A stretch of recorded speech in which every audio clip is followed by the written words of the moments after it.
Hello, and welcome to Conversations with Dr. Stephen Greer. This is Dr. Greer, and I'd like to thank the folks at the World Puja Network for hosting us here every 2 weeks. We are very grateful to them for their time and giving us this place where we can share with you an update on all our projects at disclosureproject.org and cseti.org and the orionproject.org. And I'm excited about being able to share with you today something that is right fresh from our journeys overseas. I'm joined today by one of our board members, Dr. Jan Bravo, who's a fellow emergency physician who worked for 20 years as an emergency doctor in the San Jose area in California and who has been working with us very closely since 1998 and is a very dear friend. She accompanied me and another member of our board and the owner of a biotech company, Emery Smith, to a foreign country where we were able to visit the folks who have this possible extraterrestrial biological entity and where we were able to examine it and get full studies on it. And so today we're going to bring you an update on that and the progress we're making on the film Sirius, which you can see information on at sirius.neverendinglight.com. So thank you, Dr. Bravo, for being here. It's a pleasure to be here. This is pretty exciting information that we're going to share today. Yeah, you want to just sort of give people a picture of sort of what you experienced on this journey that we were just on? Sure.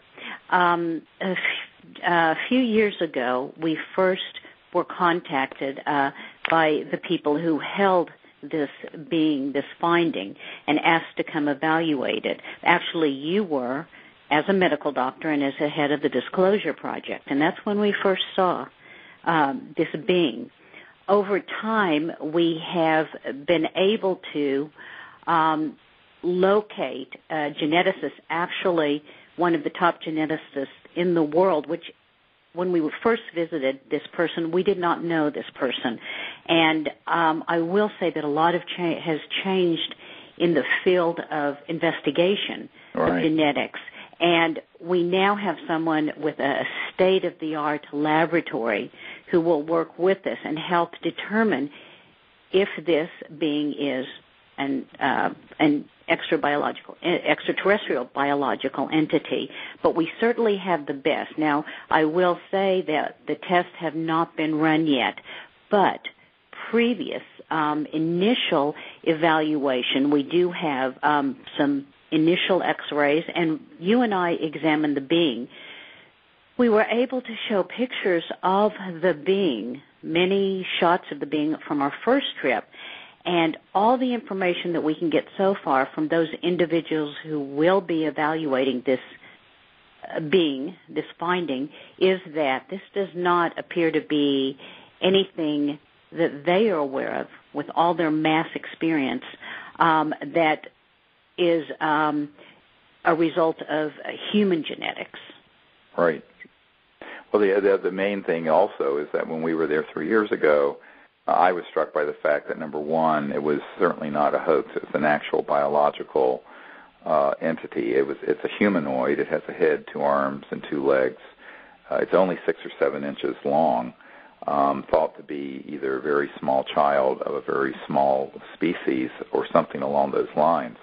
And that it had, and it was not something that was put together. Some of the debunkers I had learned said, well, this thing has to be, assembled by the person who has it from bird bones or something like this. And what you find is that, and I found this for years in dealing with people like James Oberg at NASA and other professional debunkers who are on the payroll of the U.S. government, that will make up any kind of outrageous weather balloon swamp gas type story to explain things. And when we've examined it, it's quite clear that it's an actual organic, biological entity that is an organism that's fully intact. I mean, the entire body, head, arms, feet, hands, everything, although it's sort of mummified and very dry. But, there was no question that it was a biological specimen. There's also no question that it's not old enough to be, millions of years old, like some of the hominids, the predecessors to Homo sapiens, that have been found. So it's not fossilized at all. And yet at the same time, it isn't any known humanoid, and it certainly is not a primate like a chimpanzee or a small other type of a monkey. First of all, it's too upright and it's too humanoid in its appearance, but it's also not of any of those known organisms. So then you begin to question, well, then it's almost a process of exclusion at this point. It's nothing that we know of on this planet. And then, of course, the main thing that we have begun to try to exclude is that is this an actual, say, aborted fetus that had some kind of global pervasive skeletal anomalies that would result in this type of appearance. And to date, no one has been able to link it to any such abnormalities. And I think that the nail in that coffin was when the owner of this radiological center, it's a high-tech center in this country where we went, which at this point we're maintaining confidentiality on the request of the people who have this item, this specimen, this possible ET body. And the actual owner, a medical doctor, a woman who ran and owned this center that had CAT scans and MRIs and all these high-tech imaging equipment, looked at the radiographs, the x-rays, and said, this is absolutely not a fetus because of the degree of the calcification and bone formation of the skeletal system. And she said that unequivocally as a radiological expert. So, and I think, Jan, you'll bear witness that was stated. Absolutely. We may have that on film. We did film parts of this trip, and that may be on film. We'll have to go back through and see. And she agreed to be on film with her statements, by the way. This is very exciting. Again, some people, that is probably the most often put forth by people who have not seen this or see just a picture of it, that, well, maybe it's an aborted fetus. But when someone studies it and actually looks at it, and as you said, someone with this degree of training makes a comment like that, it's very important. Well, the other thing that was quite remarkable is that we got an excellent, very detailed CT scan of this organism, which turned out to be much better than an MRI because it's such a dry organism. You really need some water in an organism to get a suitable MRI study. But in this case, since it was so desiccated, which is a word that means incredibly dried out, biological specimen that's very dried out, it was very desiccated. It means that the CAT scan was much more detailed. And as we were sitting in the tech room and they were taking these images and slices of the organism, and then they had a program that created a 3D image of it, and it is absolutely stunning. And you could not only see the internal organs, for example, in the chest, you could see the collapsed lungs were still in the chest cavity, but I'm fairly certain we also saw what was left of the heart of this organism. So the CAT scan, frankly, is dispositive proof that this is, in fact, an intact biological organism. It certainly, at this point, doesn't look to be anything that we know of that's human or anything that's been documented biologically on this planet, which in and of itself would make it an extraordinary scientific discovery, regardless of whether or not it's of extraterrestrial origin, which it certainly appears to be at this point. And so the CAT scan was incredible, and they had a program where they then took all the images and were able to put it into 3D and rotate it and go in through it by piece by piece by piece. It was astonishing. And we're excited because I think that a lot of this detail can then be in the upcoming movie Sirius if we continue to find what we think we're going to find with these genetic studies. Now, in terms of the genetic studies, as Dr. Bravo mentioned, the premier genetic teams in the world are involved with this, a man who is absolutely at the top of his field. And we are going to see that to the extent possible we can get full genetic research on this and see if it matches up with any known human organisms and how many genes we have in common. Now, this is a very complex thing and beyond the scope of this radio show because it gets into a lot of very arcane, state-of-the-art genetic work. But I'll just say that we were able to get some materials. Now, basically, we had to take a little bit of a couple of the ribs to get this material. We were not able to penetrate the chest cavity because it was so fragile and so small and so hardened from being dried out that even with the finest needles and things we had, and we did this all under sterile conditions with a dissecting microscope, which we had FedExed over to this country, that the attempt to do that would have resulted in the destruction of the specimen. And so we had to not go in and penetrate that chest cavity, which was our first line of attack. So our backup was to actually take a couple of pieces of rib, and we were able to see under the dissecting scope that there was bone marrow in those ribs, which was very interesting. Absolutely. Now, and a lot of it, enough to do the work that needs to be done. You mentioned the desiccation and the dryness. Interestingly, what preserved the specimen so well, the dryness, is part of what made it so toughened and hardened that we couldn't get everything we would like to have gotten, but that's what preserved the specimen. So we're grateful to have gotten what we got. Right.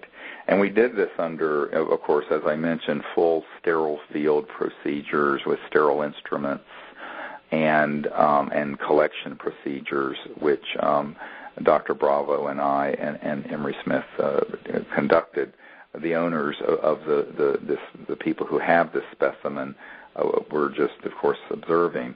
And it's very exciting because I think that we do have enough materials. At least this is our hope. We're giving you this in real time. We've just returned from, basically for me, a 3-week trip and 20,000 miles of traveling. So I'm a bit jet lagged still, but this is fresh information that we wanted to share with the people who are supporting the project and who we're very grateful to have contributed so generously to Sirius.neverendinglight.com so we can do this kind of groundbreaking research and get all these studies done and create this historic film.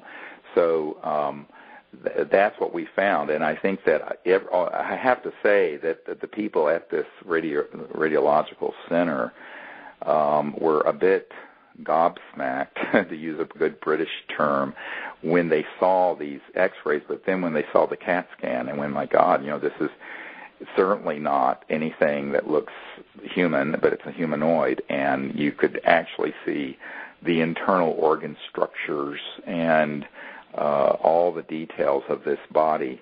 And we did do a full body CT scan because the entire organism is only 6 or 7 inches. And we also learned that in the same area where this one was found that there may be other type of creatures, some have been seen alive and others who have deceased and that are preserved in urns in this remote area. And so if we have the opportunity, we're thinking that at some point in the future we may be able to make an expedition to this part of the world, which is an incredibly remote part of the world, difficult to get to, but in an area where apparently a lot of the native peoples have had contact with these particular ETs and where there are ET craft that have been seen going in and out of the mountains in that area. And some people are surprised at how small the creature is. I said, well, we have humans who are 4 feet tall and we have humans that are 8 feet tall. And you look at the diversity of planets and gravitational fields in the cosmos, it's entirely likely that there are humanoids, human-shaped intelligent life forms that are at adult size, 1 foot or 2 tall, and some that may be 20, 30 feet tall. And this makes complete sense. There's no reason why not. So you kind of have to step out of the sort of anthropocentric, narcissistic human view of things and begin to look at this in a cosmic, universal way. You begin to realize that the diversity of form that there may be in the cosmos is endless, infinite. And so, and yet there is this sort of a morphogenic field persistence of a head, 2 arms, 2 legs, a chest cavity, an abdominal cavity, and what have you.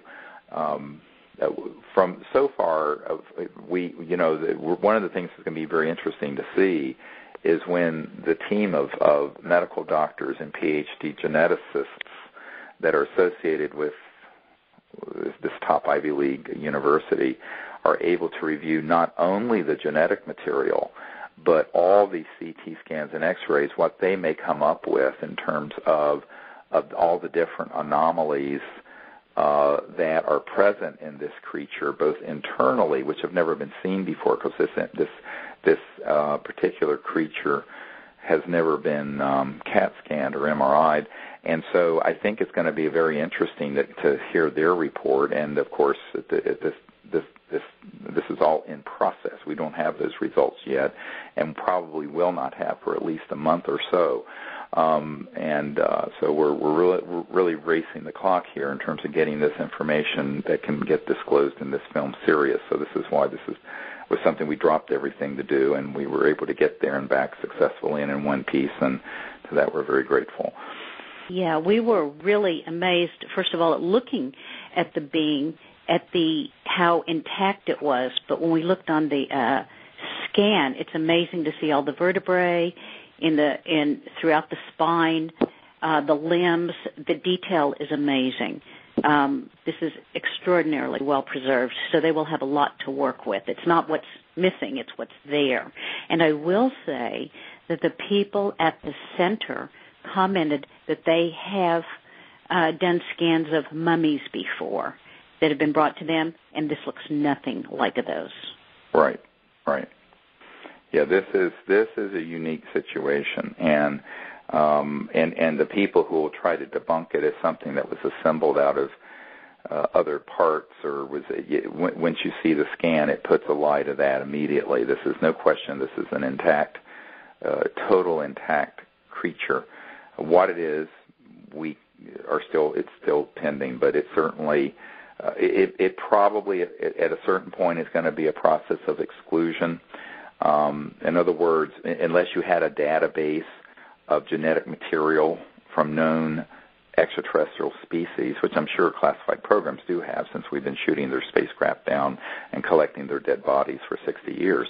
But since that's not available to scientists in mainstream Ivy League universities, you really are going to have to just be able to then look at the genetic sequences and the markers that are associated with humans that this one has, or may have additional markers or additional material, or have markers that are absent, if you get my drift. Because, as all of you know, or maybe you don't know, Homo sapiens, humans, are 98% identical to chimpanzees and orangutans. It turns out the closest genetic lineup are orangutans and humans, not chimpanzees. They just recently discovered. Yeah. But the fact is it's 98%. So there's only a 2% difference in the genetic code between an orangutan or a chimpanzee and a human. So since this is a humanoid, one might expect a lot of similarity because it is a head and 2 arms and 2 legs and organs, and yet it's where the differences lie, and maybe what's there that's not in humans, or where there's something that is not there that does exist in a human, where you're going to be able to make these distinctions. And so this is a very involved process and highly analytical. And I'm not trying to bore people, but I'm just trying to drill down a little bit so people get a sense of the scope of the kind of thinking that has to go in to this analysis by the geneticists and the doctors who are working with us on this. Well, it is important. All that you're saying is very important for people to know, and it's not something that we're going to have the answer tomorrow. So as soon as we have it, we will give it to people, but we're being very careful. First of all, we're not letting this out of our hands. We're passing it directly into the hands of the geneticist so that it will be fresh as a chain of evidence, just in any forensic evaluation. And again, as soon as we know something, we'll tell people, but we want them to exhaustively study it as best they can. That's our goal. Yes, and in fact, we were able to film the entire process of taking the x-rays, doing the CAT scan, then going back and doing the sterile field genetic sampling procedure. All that is filmed in high-definition, state-of-the-art cameras, both still photography and video. And it shows us taking the clip of the rib and putting it into the sterile containers and sealing them and marking them. And then those are going to be handed off directly to the genetic analysts. And all of that has been documented. So it's very important for people to understand we're doing this very, very carefully. Right.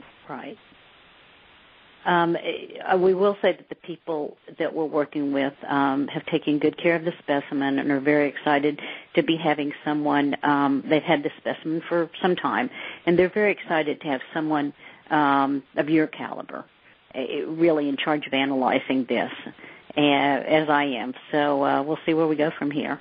But I will say that the lineup of people who are going to be evaluating this it'll be a multidisciplinary.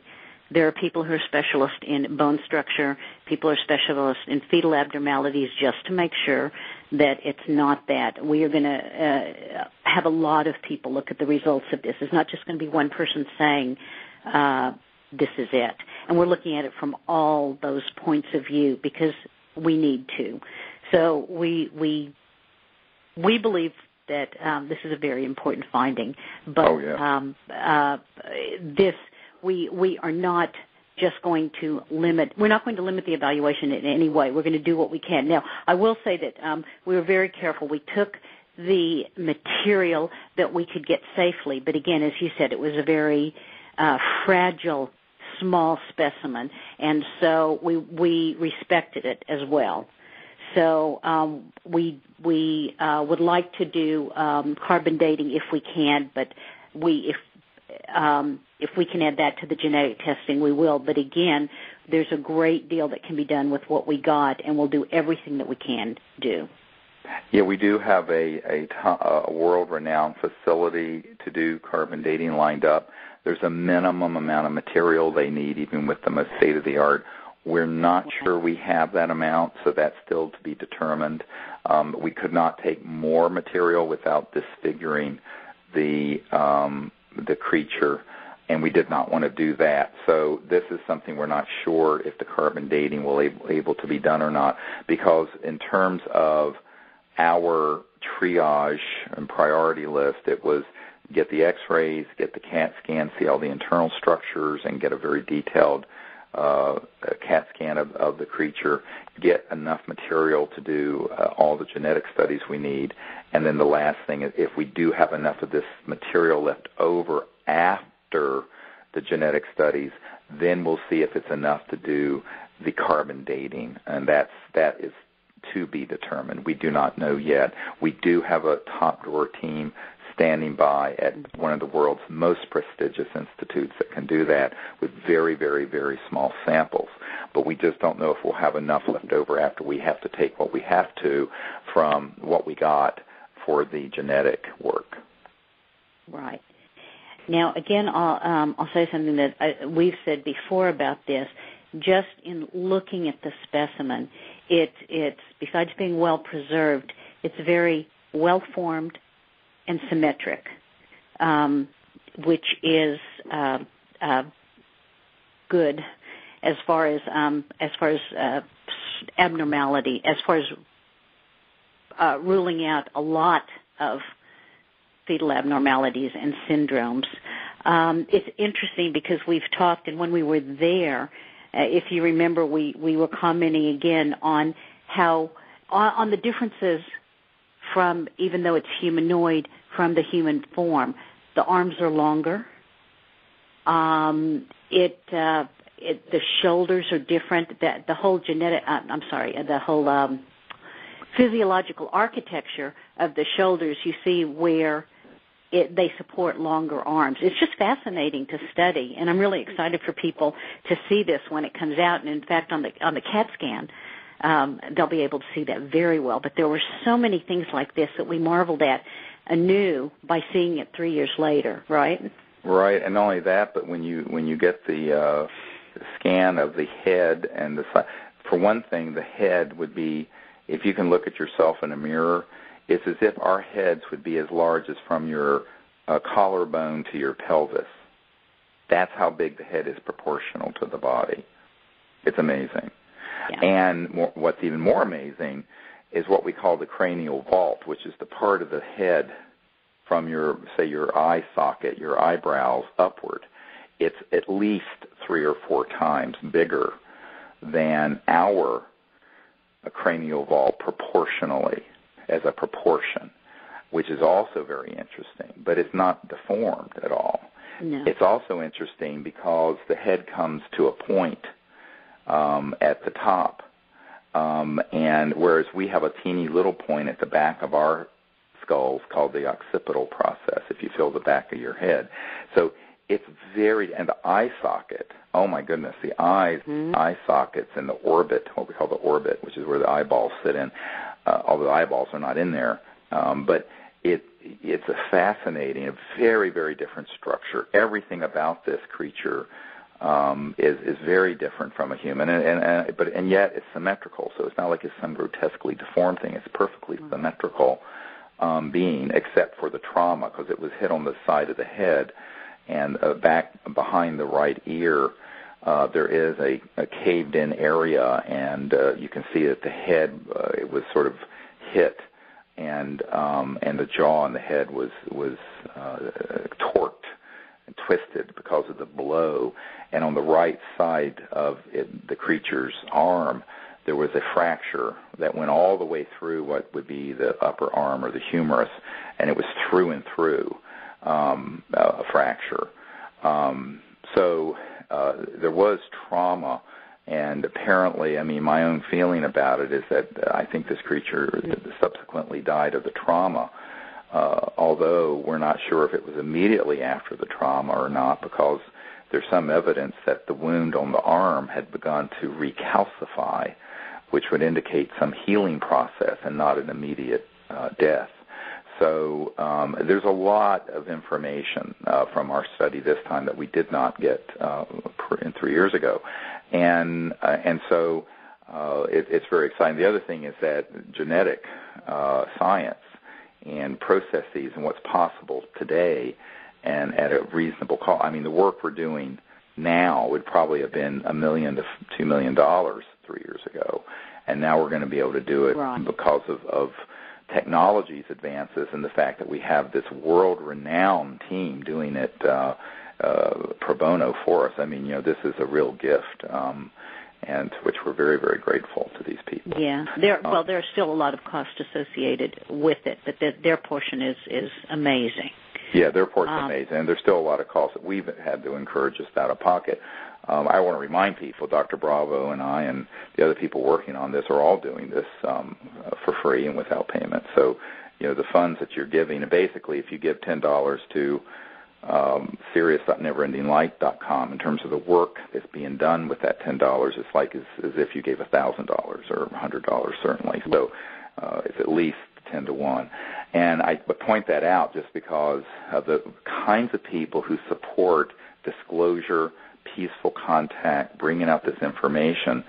It isn't as if this is an ordinary process. You're getting people need to understand, and we need all the support we can get to continue to put the best elements of what we can in this historic disclosure film, Sirius. You're getting an enormous world-renowned team of people from many walks of life and expertise working completely without any fees and without any payment because they so much want to see the truth come out. And so this is really a labor of love for so many people. And I just want to point that out so that people realize that from the medical doctors and the geneticists and the PhDs and the everyone working on this, all the work that Dr. Bravo and Emery Smith and I and others are doing, and Dr. Loader, all this is being done at no charge. So it's very, very important that people understand that that means that the support that we do get goes 10 times further than if it was being done through a normal institution where you had a staff of people all making conventional medical salaries and PhD salaries and scientific consultancies and all of those things. So I want to point that out just because a lot of people wonder how we do what we do with as little as we have, and the way we do it is because people are really in this heart and soul and mind and really dedicated to it. Well, that's why it's so exciting that our next step is to have this serious documentary come out, because I have to say I knew some of the witnesses, some of the new witnesses coming forward, but listening to their testimony on tape is phenomenal. It just blows me away. And these are brave people and people who are very much want the truth to come out. And that is what's so heartening. And that's what keeps me in this, doing this, because there's so many people that really want the truth out. And we hear from people all over the world who want to share their stories, and we don't have time or funds to get everywhere. I wish we could if we had a vehicle that would just take us in 5 minutes to Australia to get the testimony of someone who witnessed something during his military career and has people to corroborate, but we can't be everywhere every time. So this is the first major next step, and it's pretty exciting.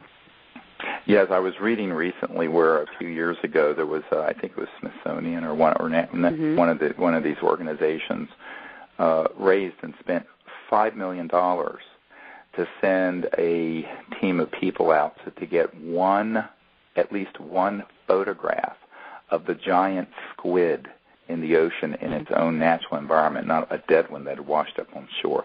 $5 million.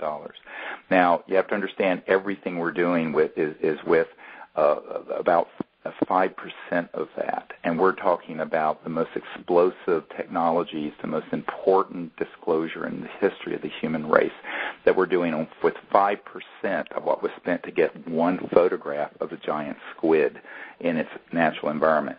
And I not to diminish at all the importance of photographing the giant squid. However, compared to this, so this is why I want to encourage people to contribute what they can to support this work, because as Dr. Bravo just mentioned, there are so many people and so much evidence and so much information that can come into subsequent documentaries and films when this one is successful that are waiting to be done. But, of course, we're very limited in what you can do.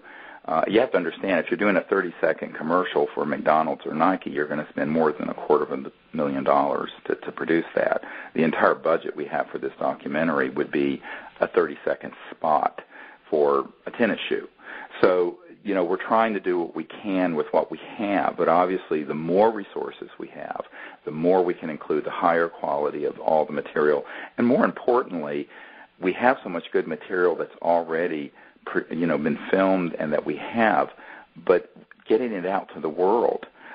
We don't know yet if a major media entity will allow this film to be aired, so we may have to be able to do a major public relations press club press release process, and that alone is going to be also something rather costly, because that you do have to engage a firm to do who knows what they're doing. And so all of these things are things that haven't been funded yet, to be honest with you, and that's why we need any contributions that people can make to serious.neverendinglight.com. We'll be going to all these different aspects of this project. And I want to just give people, Jan, if you don't mind for a minute, I want to go through a list of the kinds of things that Disclosure Project and CSETI.org, the Center for the Study of Extraterrestrial Intelligence, has provided to the production team at Never Ending Light and Armadillo Kalika. As many of you know, we just did a presentation in Santa Monica, California, a little over 2 weeks ago that was sold out, and I apologize to people who showed up at the door who could not get in, but the facility was not that large. It only held about 600 people, but it was standing room only, and I went through the material that will be in this film, and it was filmed by about 5 high-definition cameras, and in that we presented, we had clips of the best military and government witnesses to UFO and ET events. And as you may have heard, we have about 110 hours of digital videotape of these witnesses, and we have provided to Never Ending Light the best, what I call my director's cut, of 35 hours. Now, of course, this whole film is only 2 hours, so it's a lot of editing down, but that gives you an idea of the scope. We also have provided hundreds of photographs and video clips from our CSETI contact expeditions, as well as photographs and video of ET craft and UFOs that have come in from all over the world. In fact, there are people who are professional collectors of such things, like Michael Hesseman and other people who have said, look, here's what I've collected, take what you can. We're doing the same thing with other people from all over the world. So we're providing to Never Ending Light and Armadillo Kalika the absolute best photos and videotapes, daytime, nighttime, still moving, that are legitimate and very exciting evidence to them. While they were here, since I've been on this show last, they were here at our farm in Virginia, as was our entire senior team, about 12 people here at the house, at the farm out here near University of Virginia and Thomas Jefferson's home, Monticello. And we went through all my archives and pulled out dozens and dozens of top-secret documents that are dispositive and mind-blowing, that most people in the world don't even know exist, that are authentic, top-secret government documents that establish that this is very real. And then we also went through all the correspondence files for Disclosure Project, where heads of state, ministries of defense, members of royal families, people who have been involved with the Senate, the President of the United States, various other leaders within the Pentagon, and what have you, the correspondence that was involved with me with the setting up of my briefing for the CIA director for President Bill Clinton. All of this was opened up, and they have. So there's endless amounts of this sort of material, which is very, very new. The public, frankly, has never seen it. And there are these new explosive witnesses that are being filmed, including the man who set up my briefings for the head of intelligence for the Joint Chiefs of Staff, the head of the very powerful Defense Intelligence Agency, which is like the CIA, but it's inside the Pentagon, the general who was head of that, and how all that happened. Our briefings at Wright-Patterson Air Force Base with the colonel who was over the division of that Air Force Base that dealt with all the ET materials, et cetera, and so on. And then, of course, people like Paula Harris and other researchers around the world have given us interviews that they have with the Minister of Defense, Paul Hellyer, Colonel Corso, photographs, Max Poggi, who is the Commandante, the chief captain of Alitalia Airlines, who has daylight photographs of ET craft that he encountered while he was flying. This wonderful fellow medical doctor, Lynn Katai, who, of course, took the best photos and video of the Phoenix Lights, which was actually a close encounter of the fifth kind, and I was there when this happened, but she has this wonderful, she's allowing us to use any of the photos and videos we want of that. There are countless photos and videos that Emery Smith and other members of our team, as well as Dr. Bravo and Todd Goldenbaum and Jack Allman, have taken on our expeditions where we've made contact the photo of the extraterrestrial ambassador that appeared at Joshua Tree less than 3 years ago, that was hovering right outside our circle in a trans-dimensional energy field that is the most important photograph, frankly, ever taken. All of this has been provided to them. And then on top of it, we have all the new energy research.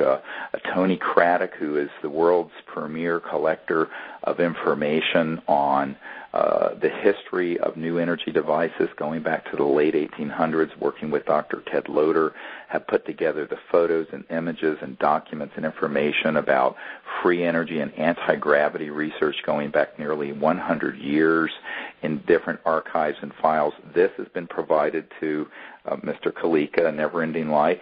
And of course, in the pièce de résistance are all these CAT scans and X-rays and films of this little creature, and to be determined, the genetic results. So now that's a lot to get into a 2-hour film. So obviously, that's probably 5 years of a television program that would have an hour a week. But this is the scope of what's being provided to the team at Never Ending Light that we have. And so it's an enormous, it's Promethean undertaking, and yet it's very, very exciting because it's really, as Dr. J. Allen Hynek said many years ago, who was the Air Force Project Blue Book head who defected and eventually admitted that Project Blue Book with the Air Force was a big cover-up operation, and then he started the Center for UFO Studies, and he basically said it's an embarrassment of riches that we have so much evidence, we have so much material that it's absolutely overwhelming. And so, putting all this in a film, what we don't want to do with this film, by the way, is just create something that would look, I hate to say this, but like on public TV, that would be a boring talking heads thing for 2 hours. So it's going to be a fast-moving, it'll combine them.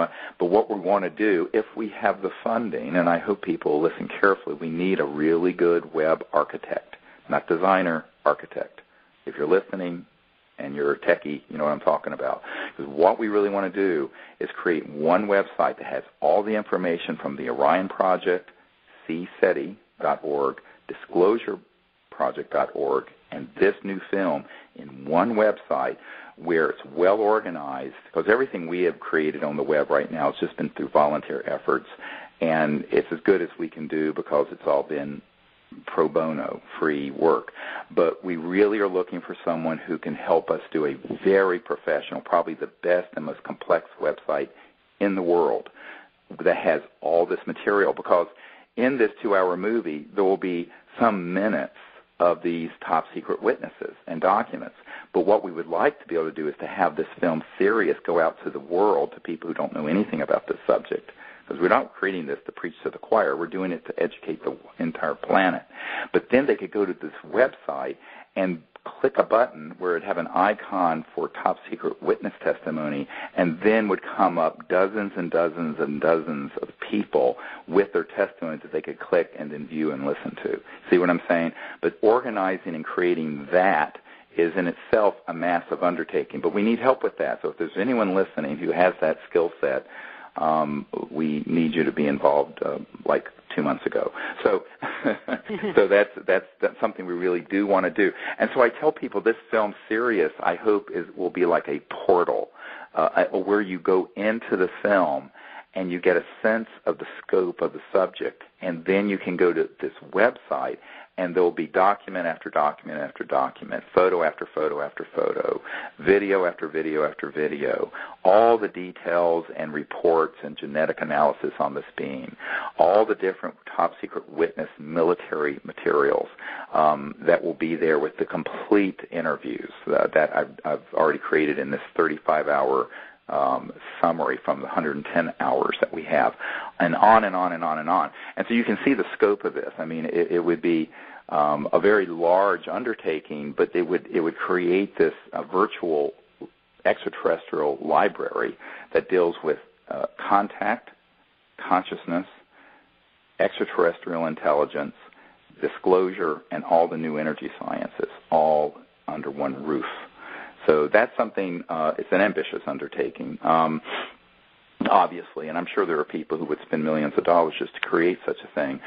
We don't have that, but we're hoping we can create something that at least approximates this vision with some folks who have the skill set to do it. I certainly don't have that skill set, and no one on our team does, to be quite frank, but we're hoping we'll find someone who does.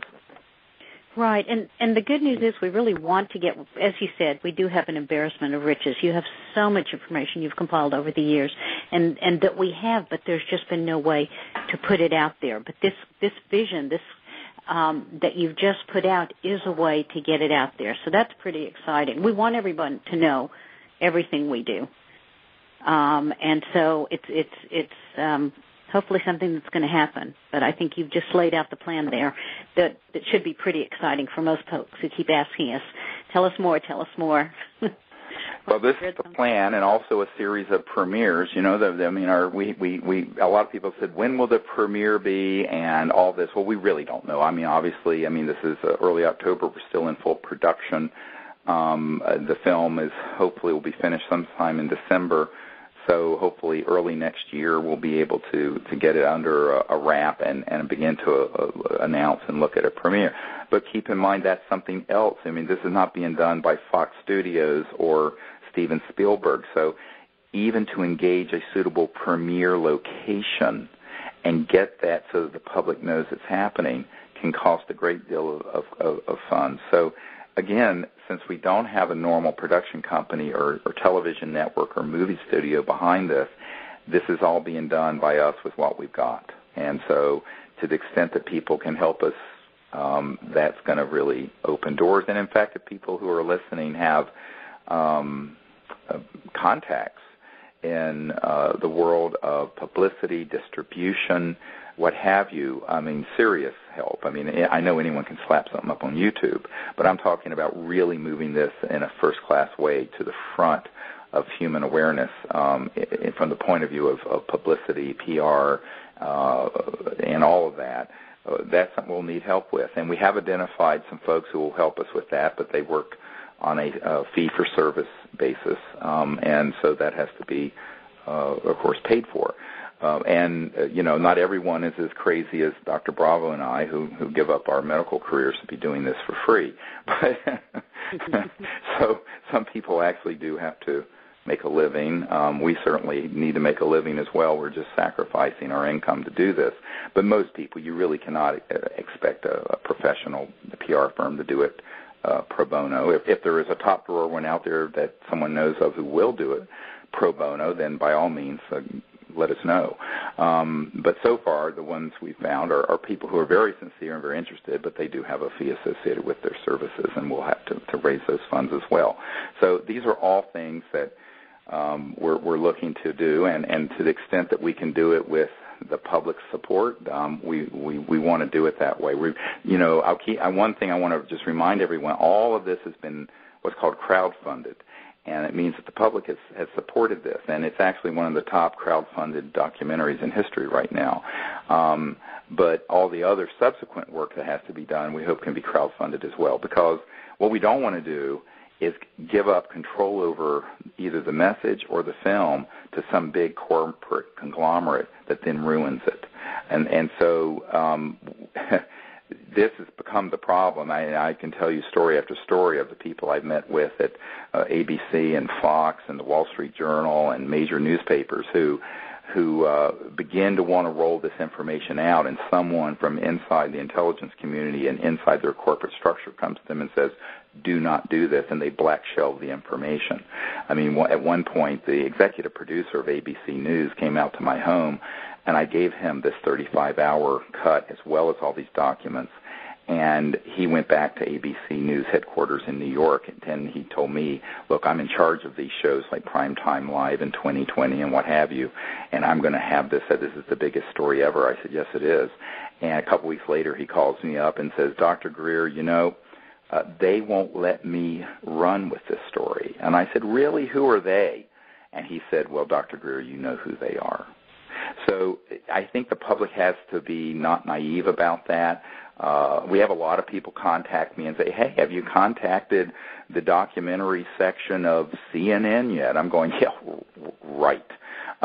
So my point being, this is moving this if it was nonsense, if this was a film interviewing people who came stumbling out of a bar drunk that saw a light in the sky, I think, yeah, you'd have no problem getting that on CNN.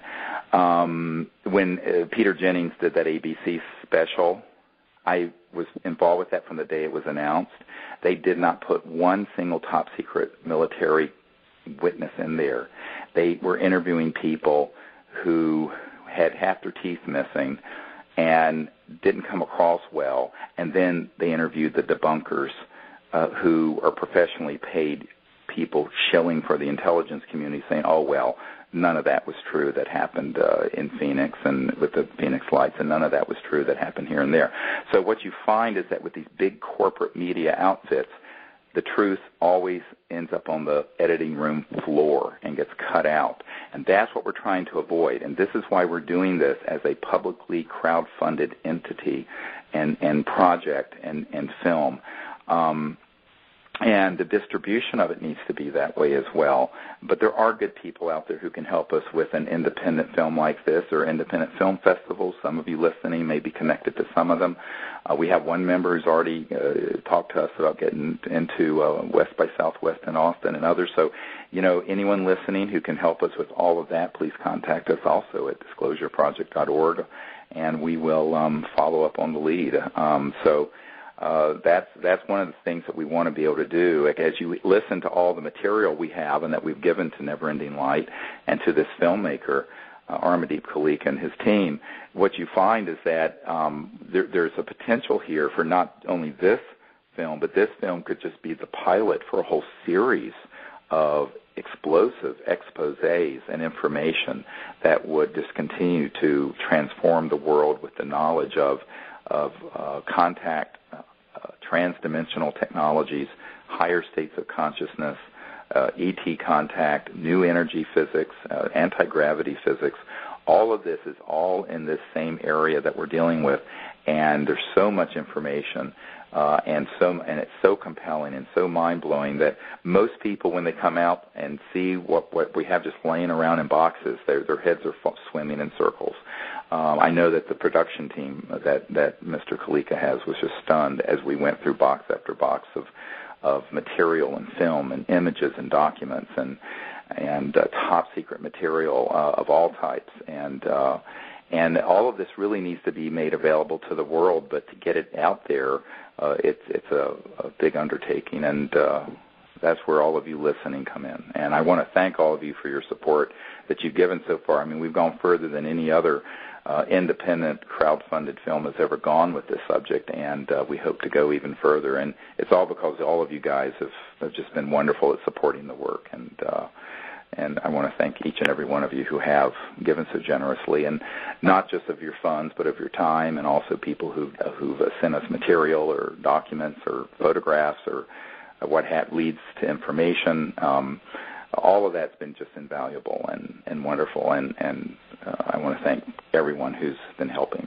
Right. I want to echo that. We really are grateful, and it's because of you that we're able to do this. I mean, the hard work has been done by Dr. Greer, but you are supporting it and helping us to get it out. So I will echo that sentiment.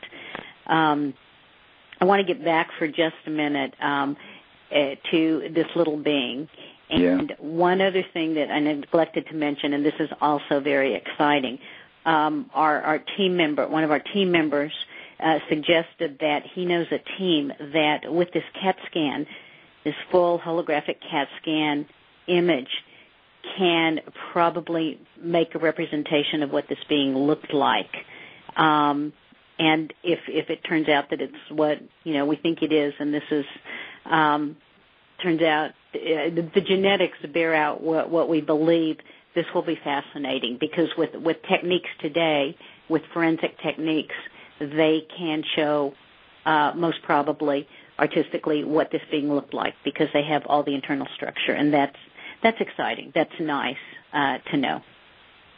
That's right. It is, and it would be great to be able to create a 3D version of this.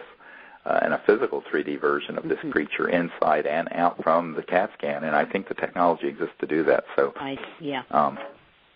it's another thing to be followed up on if we have the time and resources.